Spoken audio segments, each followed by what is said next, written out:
Muito bem, Renato, e a sua explicação para a derrota do Grêmio para o jogo contra o Palmeiras? Quem se habilita? Eu. Pode ser? Pode. Primeiro ponto, o Palmeiras, ele estava pressionado também, tá?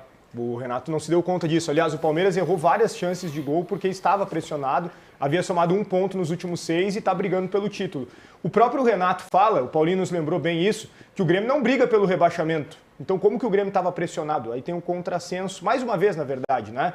Primeiro ponto, o resultado de 1-0 deveria ter sido comemorado na guete pelo Grêmio, porque ele não conta o que foi o jogo. O Grêmio foi, como eu disse antes, constrangedor em campo. O Grêmio fez o seu torcedor passar vergonha. O Ribeiro falava aqui sobre perder para o Palmeiras ser normal, e era. Normal não é a maneira como o Grêmio perdeu. O Grêmio foi extremamente massacrado. E, aliás, a gente fala há muito tempo aqui da desorganização do time do Grêmio, só que algo chama muito a atenção, porque o Grêmio, ele entrou com o mesmo time que jogou mal contra o Fluminense. Então eu fico pensando como funciona a cabeça do Renato. O meu time foi mal contra uma equipe da parte de baixo da tabela. Eu vou repetir essa estratégia contra o time que está brigando pelo título.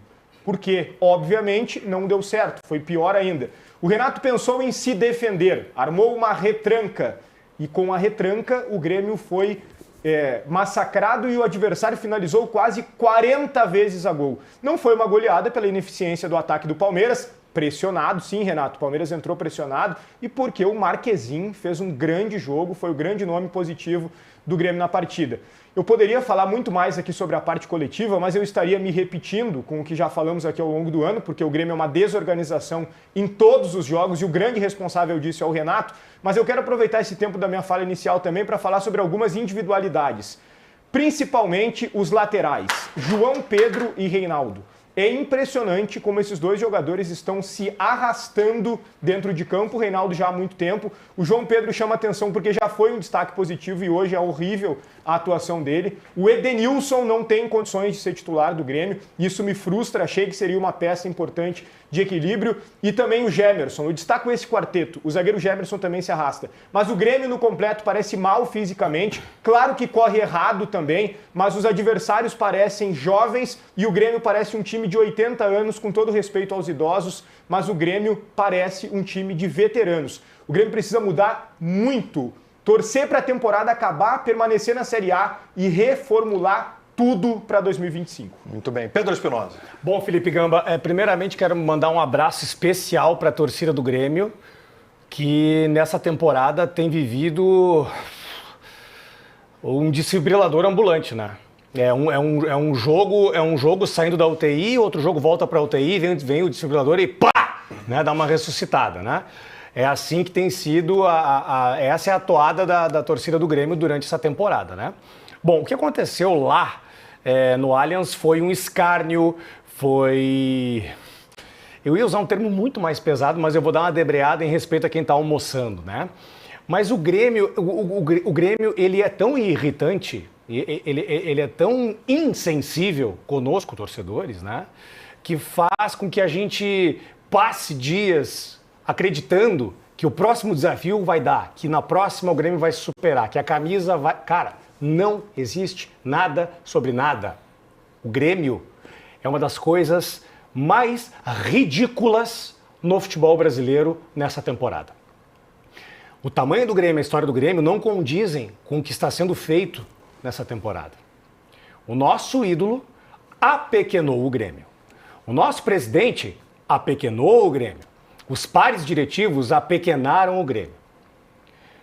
O Grêmio ele chega para ser oponente, os caras já olham sabendo ou tentando fazer uma conta de quanto que nós vamos ganhar do Grêmio. O Grêmio não impõe respeito, o Grêmio não tem organização tática.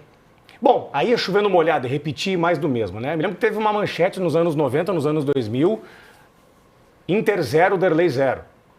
2003. 2003, né? Então foi Palmeiras 1 e Marquezin 0.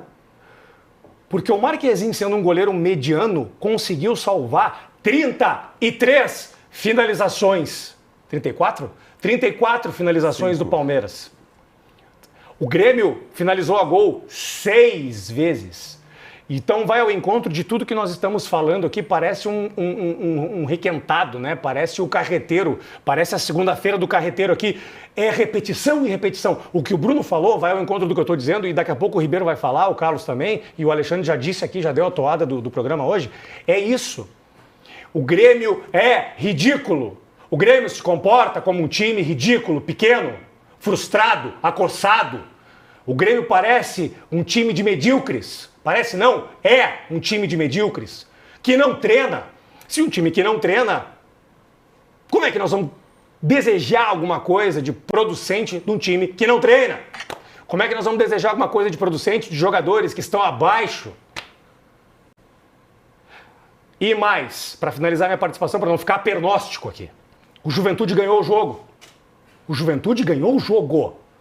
Então, o confronto direto entre Grêmio e Juventude tornou-se, ora essa, mais um confronto fundamental, intermitente, ad infinitum pensantes, para o Grêmio ficar na Série A.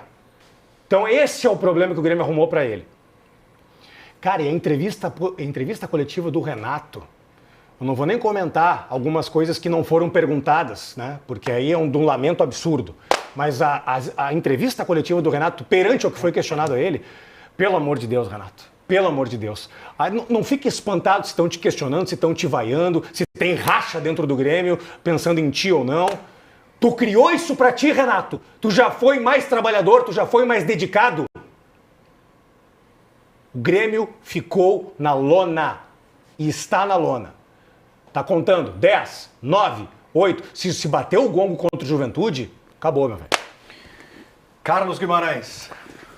Bom, eu fui o comentarista do jogo pela Rádio Bandeirantes, né? E é um jogo de análise até certo ponto simples, né? Foi um massacre. Massacre é o nome disso. O maior massacre que o brasileiro teve. A sorte, ela funcionou 30 vezes mais que o juízo, né? Sim, sorte também.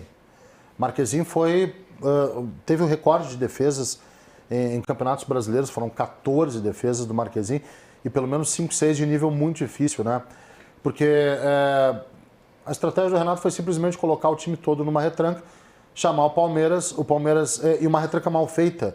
Porque a retranca bem feita é aquela que realmente bloqueia. Quando a bola chega até o goleiro, chegou 14 vezes, né? Significa que o bloqueio não funcionou. Cuiabá fez ontem, um sábado. É verdade. E foi bem feita. Muito bem feita. Foi bem feita, do Grêmio não foi bem feita.